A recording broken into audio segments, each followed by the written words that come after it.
ఏమన్నా సామాన్లు నేను పోయినాక రూపాయి ఇచ్చిన నేను తెచ్చుకున్నా అంతే ముచ్చట. నేనే సంబరపడితే నువ్వు మాట్లాడిన మాటలకు నాకు ఇయ్యవ ఇవి నాకు లగ్గ ఉంది కమ్మలు లేవు ఏం లేవు అని నేను అన్నా అంతే కదా. అంతే మరి ఇంకేమైనా ముచ్చట చేయలేదు కదా. సంతోషానికేనా సావలింటి పోయి గాగాన్ని చూసిందట, అన్ని చూసిందట. సావలవా ఫోటో తీసి ఇచ్చిందట. మళ్ళా 2-3 చూసి గట్ల కాదు అనుభవం నింపుకుంది ఓరేమను అట్టిగా లొల్లి కొట్టేప్పుడు ఆమె ఈ కమ్మలు ఇవి అన్నదట. ఆమె కమ్మలు ఇరిగిపోయినాయి. ఆ కమ్మలు ఈ కమ్మలు నాకు ఇవ్వయి అంతే రేపు ఫంక్షన్ ఉన్నది అని అన్నదట. కూసుండు బిడ్డ అని అన్నదట.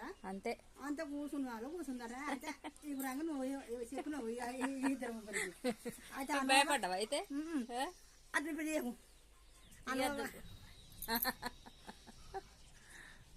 ప్రేమ కొద్ది ఇవన్నీ కదా. అంటే లొల్లి అయితే లొల్లి ఎందుకు నేను ఏమన్నా అన్నా నీ అవ్వ అన్నా అంటే ఏమైతుంది కాదు పిలిపి నువ్వు ఒక అక్క లెక్క నేనైతే కాదు నేను ఏమన్నా నేనైతే ఏమన్నా నీ అవ్వ నీ ఎవరా నేను కొట్టాను ఒక ముచ్చట అన్నా నేను. అయితే చాలా ఇంకా మాట్లాడతావా? మాట్లాడగా ఓకే ఇస్తా థ్యాంక్ యూ.